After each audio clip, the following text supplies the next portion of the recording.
So today I'll be talking to you about Mr. Johnson. He is a 54-year-old male complaining of numbness and tingling.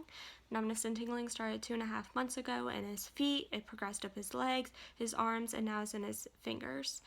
He says it's constant, it doesn't change, it doesn't get better or worse, nothing aggravates it, nothing relieves it. He's not tried any treatments, he's not seen anyone for it. He thought it would just go away. His wife made him come in. He has a past medical history of type 2 diabetes that he was diagnosed with 10 years ago. He's on Glucotrol, 2.5 milligrams PO daily in the morning. He takes Advil and aspirin to help with headaches. He has no allergies to foods, drugs, latex, or environmental. Family history of diabetes in his mom, or his dad and his grandmother. For social history, he's retired due to the neuropathy. He lives with his wife. He said he has difficulty walking, he has difficulty eating, holding his utensils. He has difficulty performing household duties, household chores, fixing things. He also has difficulty playing cards, so that's affecting his social history. For his review of systems, I forgot to ask these, so I would like to know if he's had any weight changes, fatigue, fever, night sweats, weakness, has any rashes, sores, lesions, change in his hair or nails, changes in his skin at all, if he has any dizziness, double vision, blurred vision, if he's having shortness of breath, is he having any chest pain, palpitations, tightness, bleeding, bruising, edema, orthopnea, has he had any past EKGs or cardiovascular tests? Has he had any changes in bowel habits or stool color? Any dysuria, polyuria, any sexual function disorders? Is he satisfied? Is he having any muscle pain, joint pain, back pain, muscle weakness, changes in judgment or memory, headache, blackouts, fainting, or nerves? For social history, I forgot to ask about drug use, so like illicit drug use, marijuana. Does he drink alcohol, drink caffeine, and his diet and exercise, especially since he has that history of diabetes, it's important to know.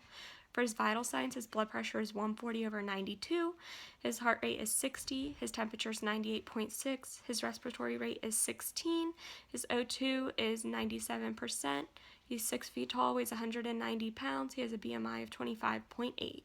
He is alert and oriented ×3, sitting on the exam table, well groomed, no acute distress. His skin color is pink, warm, and moist. His nail beds are pink with no clubbing, cyanosis, or onychomyosis. He has no evidence of any lesions or sores, rash, or edema. For HENT, his pupils are equal, round, and reactive to light and accommodation. He has no hemorrhages or exudates, and his optic disc margins are sharp. Respiratory rates are equal and unlabored, clear throughout. Cardiovascular, heart rate regular, crisp S1, S2 without murmur, gallop, or rub, no presence of edema. I would like to know his pulses. Musculoskeletal, full range of motion in upper and lower extremities, no evidence of swelling or deformity. Neurological, for motor, he has good muscle bulk and tone. He does have lower extremity weakness. He has bilateral foot drop, which is causing issues with his gait, his walk. He can't do heel to toe test, toe, walk on his heels, or hop, even with assistance. Sensory, he cannot feel the tuning fork on his toes. He can't feel vibration there. I did the filament test, and he has diminished sensation bilaterally on his hands, his feet, and his legs. He also was unable to pass the graphesthesia test, and his reflexes are 2+ bilaterally at forearms, elbows, and ankles, 3+ bilaterally in his knees. For diagnostics, I want to do an electromyogram, which shows evidence of nerve demyelination in the distal muscles of the lower extremities. This can cost between $150 and $500 per extremity. At Kaiser Permanente, it costs $247. Also did a nerve conduction velocity test. On nerve conduction, there's some prolonged distal latencies without a change in conduction in the sural sensory nerves. There is evidence of mild amplitude decrease. This can cost $350 per extremity. Did a fasting blood glucose, that was 160. and this can cost $30. Hemoglobin A1C can cost about $11 with insurance. His was 8%. His CBC was all within normal range. His BUN was 16. Thyroid 1.9, vitamin B12 598, folic acid 11.3. Those are all within normal range. He had cholesterol done. You can get this done for about $30. It was all within normal, but his cholesterol was 185, LDL is 122, HDL 44, and triglyceride 140. For my final diagnosis is peripheral neuropathy and hypertension secondary to type 2 diabetes. Differentials are folate deficiency. This can start in your lower extremities and slowly progress to your upper extremities. The peripheral neuropathy, numbness and tingling, but I was able to rule that out when his folate came back in a normal range. With vitamin B12 as well, deficiency, that can cause the numbness and tingling in your feet and your hands. It can cause difficulty walking, anemia, jaundice as well. I was able to rule that out because his B12 was normal. He doesn't have any signs or symptoms of anemia, and he is not jaundiced. I was able to rule out multiple sclerosis as well because the numbness and tingling typically presents either on your lower half of your body or one side of your body. And since his was bilaterally on his upper and lower extremities, I could rule it out by that. There is no specific test for multiple sclerosis. You diagnose it by ruling out other diseases. So since he has diabetes, which a main chronic condition that comes from that is peripheral neuropathy, I was able to rule out the diagnosis of multiple sclerosis based off those factors. So what my plan is, I would want to look at his diet and see if mild changes can bring that fasting glucose from 160 down to 120.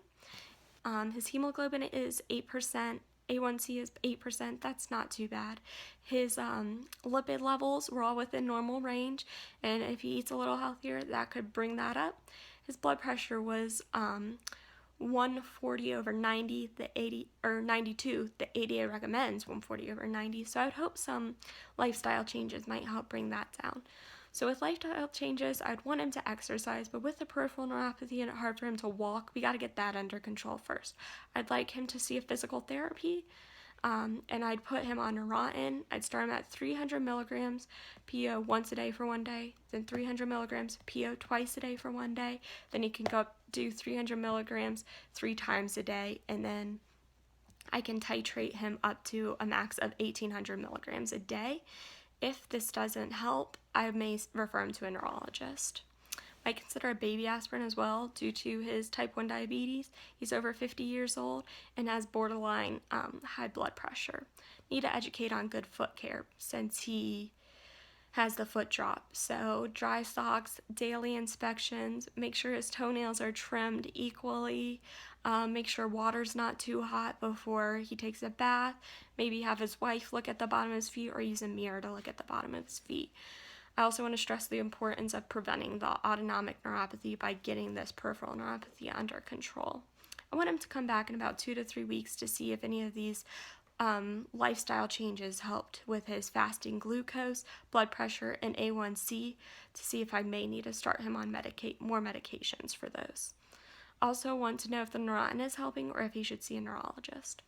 My pearls of wisdom was the first thing I forgot was to do a review of systems. So that affected me knowing his diet and his exercise, his lifestyle, and then the typical review of systems question, so any symptoms I would get from that.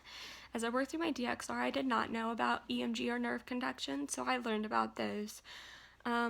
I remember to do the gait and walking test, but I forgot about the graphesthesia, and that's the one where you place an object in someone's hand or right on the back of their hand, and they have to tell you what you did or what they're feeling or what you wrote. He was unable to do both of those.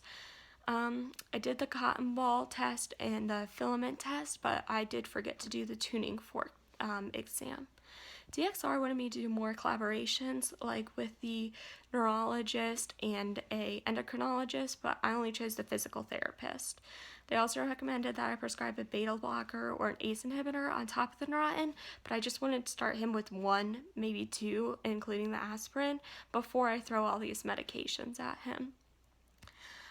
This experience showed me that even though I may know what the disease is, I still need to do a thorough exam and test to rule out other diagnoses, such as if you had a B12 deficiency or folate or multiple sclerosis or even a thyroid disorder that could have been causing this disease. I hope you learned a lot from my DXR. Thanks.